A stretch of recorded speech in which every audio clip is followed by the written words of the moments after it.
Hello, Marie. So you've come to the Community Health Centre to see, you said you wanted to see a social worker, and I think you said your doctor referred you here. My name's Susie Costello, and I'm a social worker here. And what we do here at the centre is we provide support. We listen to people going through difficult times. We let you know what resources there are and advise you about how you can get resources. We might link you to other services if that seems to be something that you want at the time. And I can meet with you for 6 months if you want to go on that long, or we can just have one session today. I'll give you a chance to talk in a minute. Just before you start talking, I want to let you know that what you say to me, I'll keep confidential.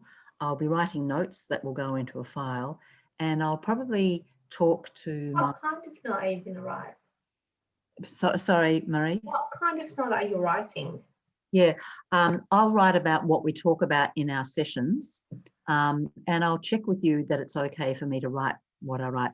One, it helps me remember what you said for next time you come.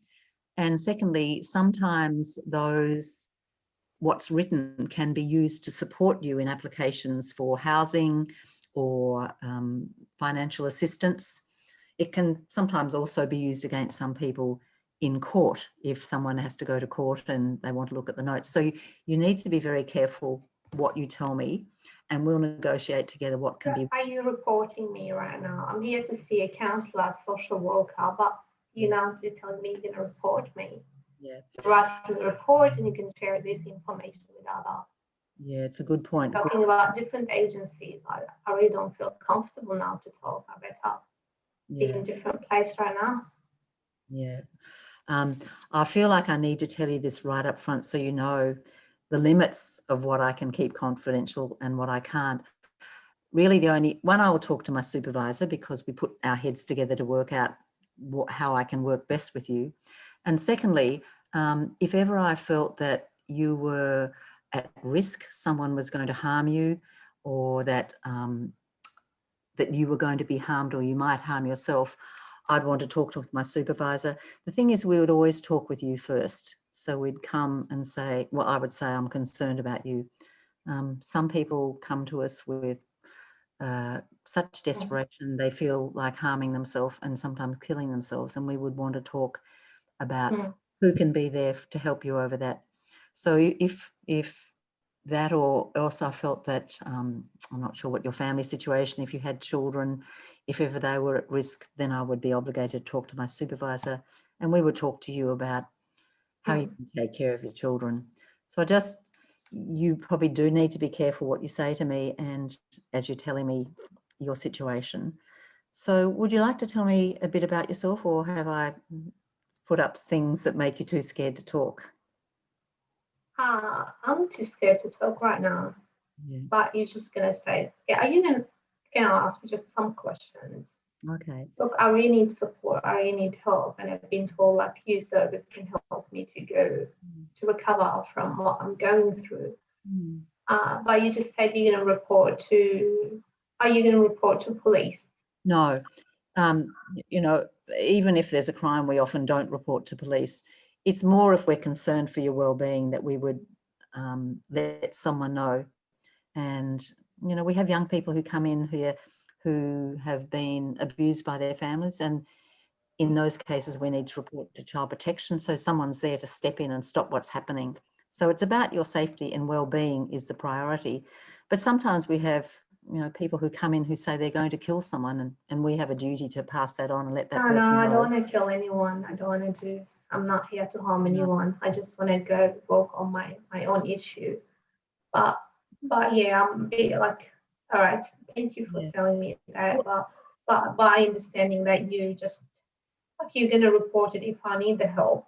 Yeah. Or if I'm involved in any criminal charge. Okay, now I'm a person. I won't be involved in any criminal charge.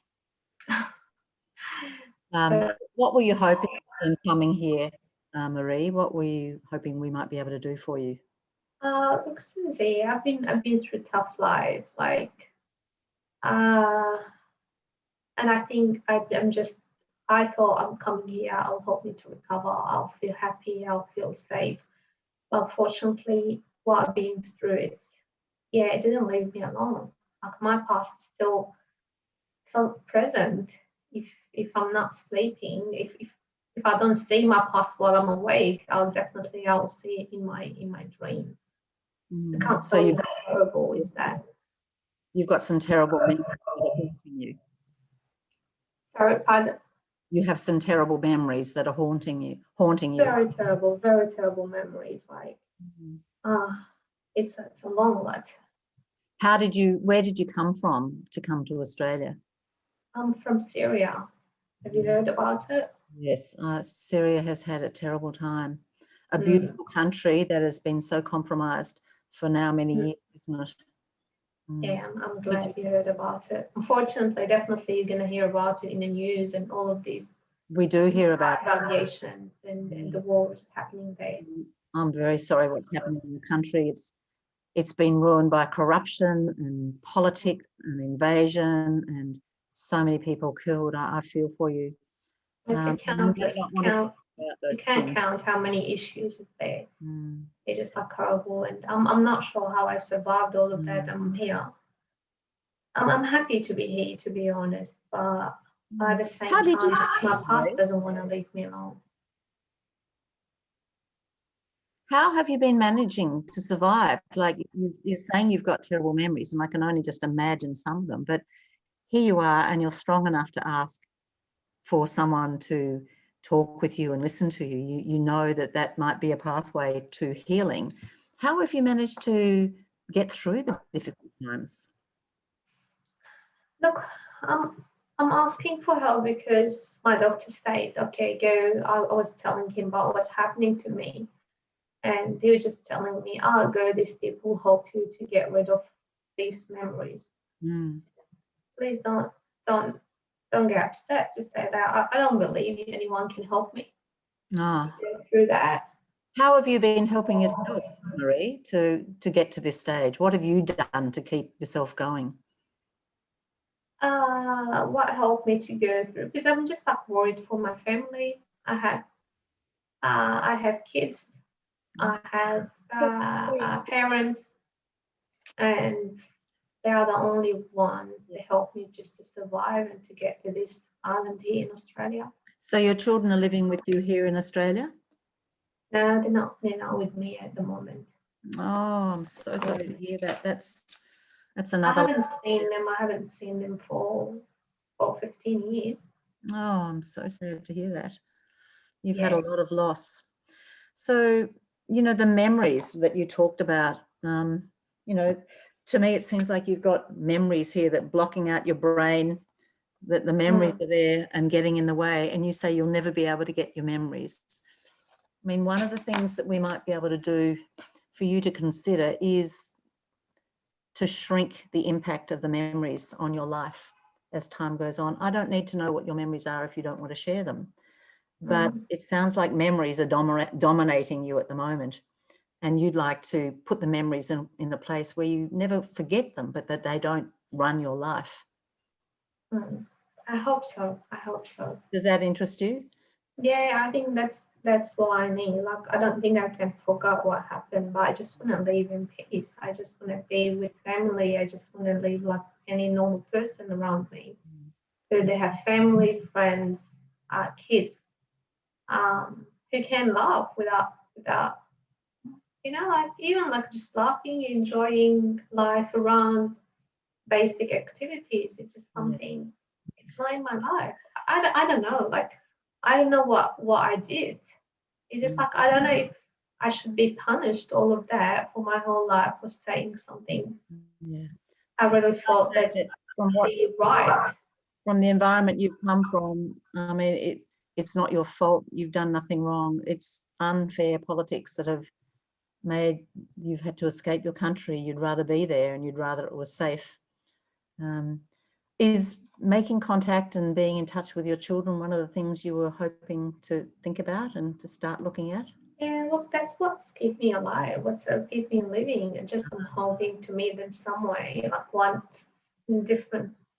day in some place. And yeah, I call them every day. We have Call them every they have internet now. They have FaceTime, and I call them. I'm glad they have this technology back there. Are they safe? They just make it easier. Is that time? Did you say? Yep, yeah. I was just Okay. didn't want to cut in a good spot.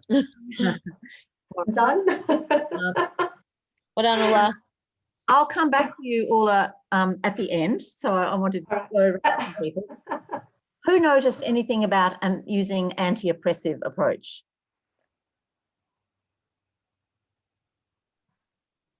I did, What did you see? and I felt comfortable because you acknowledge like what's happening there. It's not fair. Oh, sorry. So that "it's not fair" statement worked for you? Yes, acknowledging that's unfair, what's happening there. Yeah, this is really useful. Okay. Just get out. Give me a second to get out of my role and I'll join you, all right? Could you sit quietly and just listen to people, and I'll come to you at the end? Okay. So did anyone else, I don't know actually, did I do anything else that we could name as anti-oppressive? Yeah, Susie, you ask Ola to when you ask that ask her that how she able to manage herself to to get out of those nightmares. So it was like one of the anti-oppressive approach he used, like encourage the client that she how she managed to come out of those things. Yes. Well, we could, even a better name for that would be a strength-based approach, because we're talking about her strengths in overcoming the awful things. Yes, sorry. Yeah. But it's also, she's being oppressed by her country. How she managed to survive that, and we won't go into all the details because that could trigger her trauma. Did anyone notice? So really, if I was going to continue an anti-oppressive approach, we might have a discussion, given that she'll tell me eventually that she was in prison as a political prisoner. We might talk about what are people in Syria doing to stand up to the oppression? What is the international community doing? And we would have a political discussion, which would be part of being anti-oppressive, like Syria is being oppressed by many, many pressures, and to talk with her about that if she wanted to. Might be a way of staying above the trauma, but talk about the politics. What about anyone noticing anything I did that was a narrative approach? Oh yeah. You externalize the problem. Who said that? Yeah, Neha. Well done, Neha. Yeah. How did I externalize the problem? Like the grief that was domineering her, sorry. Yeah, that was. You like apart. Yeah. Apart. I think it's useful to show something visual, because you're talking about it being a thing. So she said the memories will always haunt me. So I think, right, let's do memories. So I think, okay, this is memories. And remember, in a narrative approach, Michael White talks about the influence of the problem over the person, and then talking about the influence of the person over the problem. So you could say, do the memories dominate you every single day of your life? Or are there times, unique outcomes or exceptions, when the memories aren't wrecking your life? What can you do to shrink the impact of the memories? When are the memories not there? What's going on there? So we will explore the influence she has over her awful memories, and then the impact the memories have over her. And you can do sort of rituals and metaphors about, let's draw a page.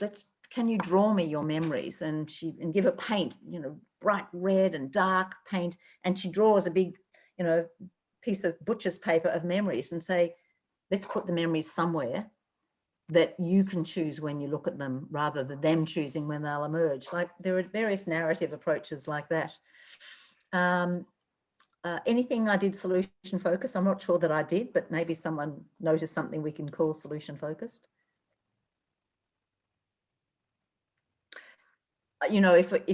So this is what you can do in your reflection, saying, I didn't use a solution focused approach, but with a bit longer, I might have said to Marie, you know, if 10 is the memories are dominating you all the time and 1 is you don't have any memories, where would you say you are on that?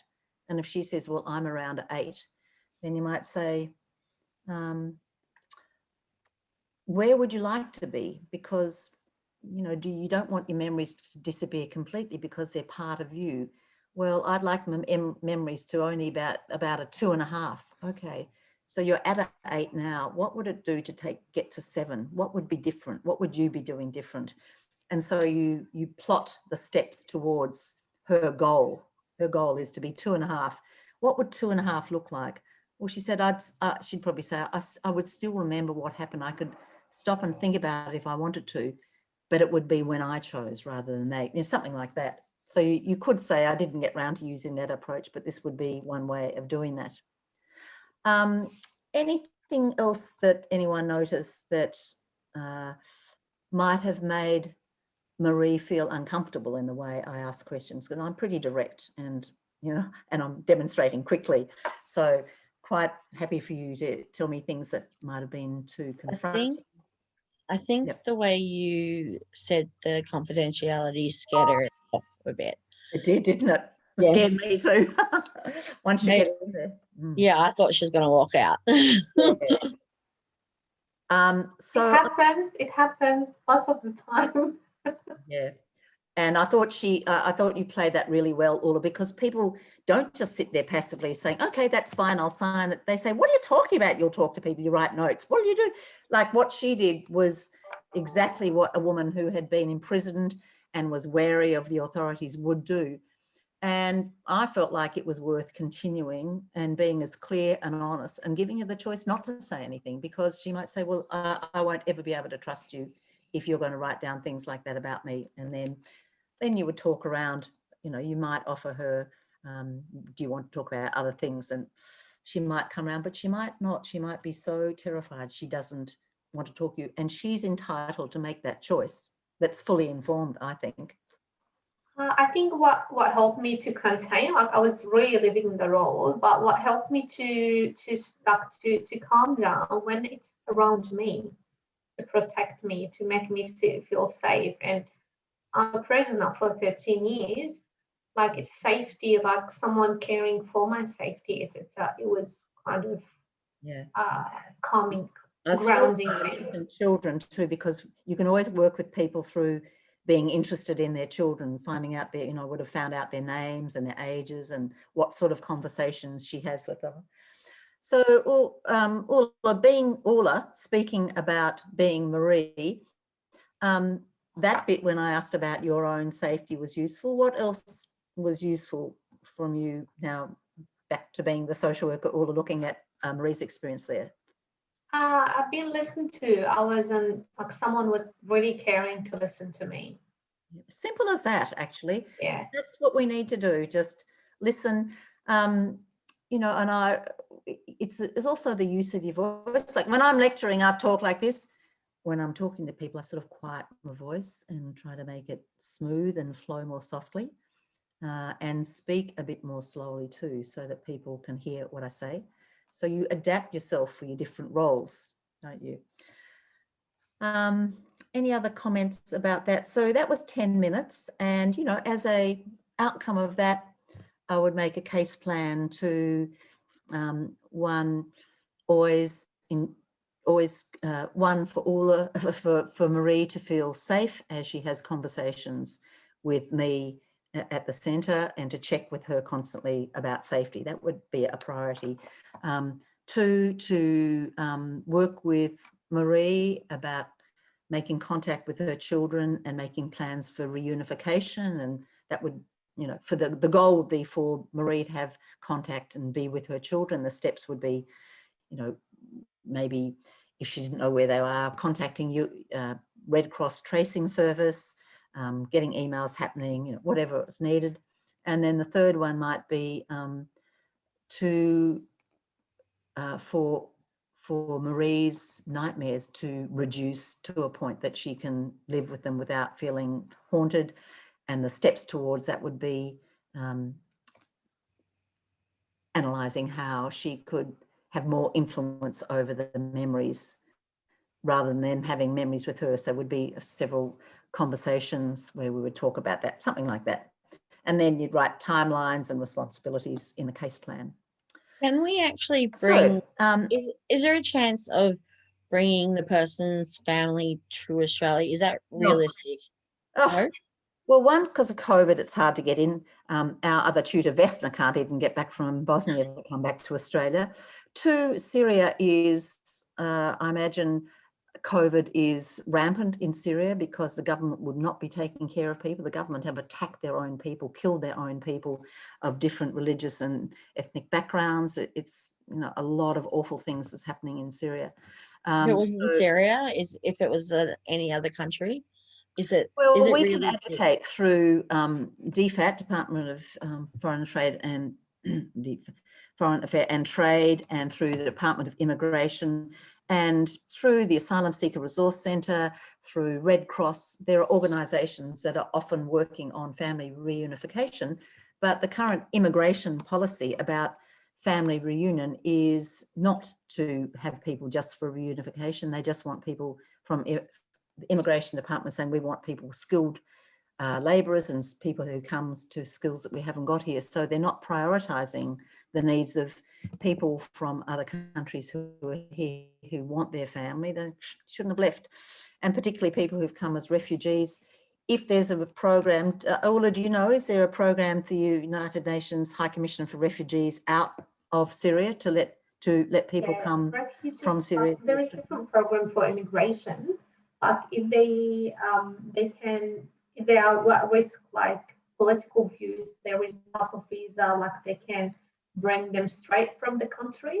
Yeah. That's like a very, very small number, but the majority, they have to be out of their country, and that country doesn't give them the residency, the right to be resident. We would want people from Syria here because Syria has been a highly functioning country with educated, middle class, people who can contribute, but people have been so shattered for many years. Like I imagine people, I'm not sure how big the Syrian community from Syria is here, but yeah, there is like over the last few years, there a large community around here, but unfortunately, they considered Syria as a safe place now, because there is safe areas in Syria you can stay.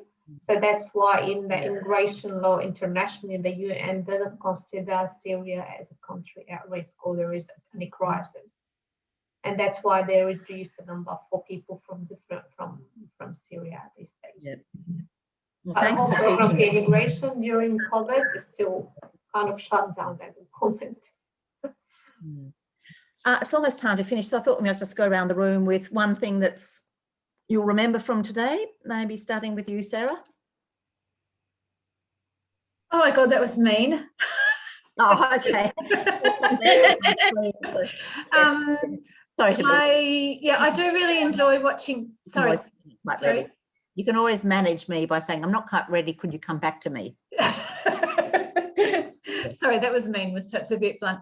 I actually enjoy listening to you, Susie, and I like it. Often I can hear a little gap where you're thinking what to say, and I think that you've got a very thoughtful approach to engaging in those kind of case studies. That's my thing. Oh, thanks, Sarah. I'll tell you the history of that. You know, I'm a fast and fluent speaker, blah, blah, blah, blah, blah, blah. And when I gave my first conference presentation, I was terrified of standing up there, and someone who'd been to speech makers or something said, the main thing to concentrate is on not saying So instead of go silent. And in that silence, you'll grab the audience. So that is, I'm thinking what I'll say, and I'm about to go. Interesting observation. Virginia. I just did it as well. You said it and I said it. Okay, so I think the hardest thing from today was talking about the what are they? Asylum seekers. Yeah. The reading on the asylum seekers. When I read that the other day, I think it was on Tuesday, it really killed me. Cry. I reviewed that book. And I wrote in my review in Australian Social Work this book will make you cry. The stories are so painful. So Didn't cry, but only because I'm not a fan of read the children, other chapters. but it really did Yeah. pull on the dead heart I have in there. Far from a dead heart, but also shows you what we can do, because I think their critical reflection about what we were doing wasn't working with that group of people. So we had to change, think about how we can reach them and do something completely. I love that about that chapter. Kirandeep Kaur.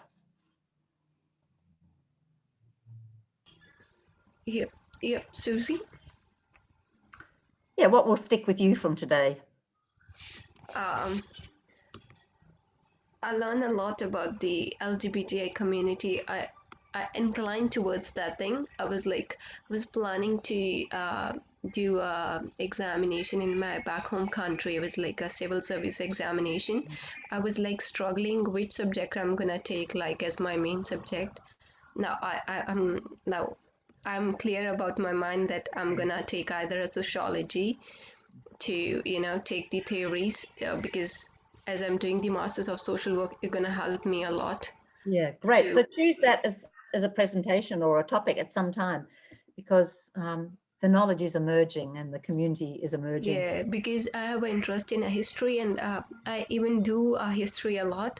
But I'm going to stop you there, Kirandeep Kaur, because we've got a few other people to hear from. I'm sorry. Yeah, sure. Yeah. Sandeep? Yes, Susie. So what stood out for you today? So I'm asking everyone, what do you remember? 1 point from today, a word or a phrase about today's class? Something new? I was struggling to, learn from you as much as I can when you were you were doing role play with Kola and using various strategies side by side without letting her feel low, or just asking her experiences and experiences. Sandeep. And Martin? Oh, she's still going. Your voice has gone wobbly. So I'm going on to Martin. Thank you, Susie. I think Ola did a great job, and I learned the way the confidentiality statement. I was struggling how I was going to do that during the role play. That if I have a service user like Ola, how do I maneuver? So I was thinking of memorizing something to say, but I think what I learned from you is just be yourself and be as natural as possible. Good learning. Thank you. Neha? Yeah, Susie. Like I have learned a lot about LGBT people, and the word I have learned about is cisgender, because I don't know that word. So I'm cisgender female. That's how I describe myself. You can all find your ways of describing yourself. Navneet.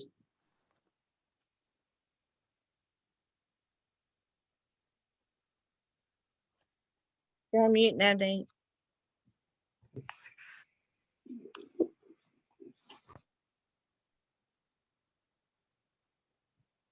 She's gone. No. Oh, there she is. We can't hear you, Navneet, because your mute is on. Actually, I like the role play you and Ola did, because I heard a lot, but I never seen how you do, like, so I like the way. Okay. So it's good for me to apply in my next exam or next role play assessment. Great. Hope to see it. Divya. Yeah, hi. I really liked how you did the confidentiality, because I feel like we do it in a very robotic manner when we're doing the role play. It feels very rehearsed. But when you did it with Oula, it just flowed really well. So I think that is definitely something that I'm taking away. Good. I'm glad you noticed that, because it should be collaborative. It should be, look, I'm telling you this because you need to know it, rather than you need to know this. Yeah, exactly. You, Meng? Yeah, I'm here, but my camera is broke, so. That's fine. Just something from today that you'll remember? Yeah, I learned more about the gender diversity and learn more about the LGBT and my mind in China, because the difference, the culture. So I have some friends, they are below the LGBT, like the lesbian or gay, but they are not so happy to doing some conversation with other people, like the normal people. But in the Australia, I see the video. There has so many people. They're so they have the freedom and they can do something they want to do. They can love someone they want to love. That's So good. yeah. It's good to hear there's liberty there as well. Kirandi? Hi, Susie. Yep. Like today, I learn and I will try to do the role play like you were showing the accurate level of empathy and how to use the different theories and also learn about the different words. Like I just know only two words, lesbian and gay, but today I learned about cisgender, binary, non-binary, nuva, that's kind of terms. So that's interesting. Okay. Sandy, I heard from you, Sandy. Okay, I'll finish. Oh, Sandeep, yeah, I can't remember. Did I ask you already? Yeah, I did. I Okay. told you about your role Yeah, play, that's but good. my quality, I'm sorry for the internet issues today That's due to fine. bad weather. Yep. I want to finish with you, Oula. Now that you've a few minutes passed, in what ways are you different from Marie? I'm debriefing you now, out of role. Yeah, I learned something. It's the AVP program. When you're in a role, you have to tap yourself, you have to introduce yourself out of that role. I'm Ola. I work with, I'm not a prisoner. I'm not Marie. Good, good. I don't have kids. And your take home from today, what will you remember from today? I like the idea about dealing with memories about the drawing. So just like, it's a good thing, good strategy to help people who has issue with memories. And I might use it myself. I write memories, but drawing memories is amazing. Okay, Thank you very much, Susie. Okay. Thanks very much for stepping in, Oula. You okay? Thanks, now? Oula. That's great role play. Yeah, you did a very good role play, and I'm a good actor, I think. Now I find out I'm a good actor. You and Martin are going to be the actors of the class. Okay. All right. Thank you very much. See you, everyone. Bye. Bye. Bye. Hi, Susan. Yep. I sent email to you. Please check your email box. When did you send it? Uh-huh. When did you? So I need to look at an email you sent, or here a message. Yeah, yesterday. It's some problems for my AC. So, okay. All right. Yeah. I'll check that. Thanks for letting me know. Okay. Thank you. Thank you today. Have a good night. Bye. Bye, Yumeng. Bye. See you, Divya. Right.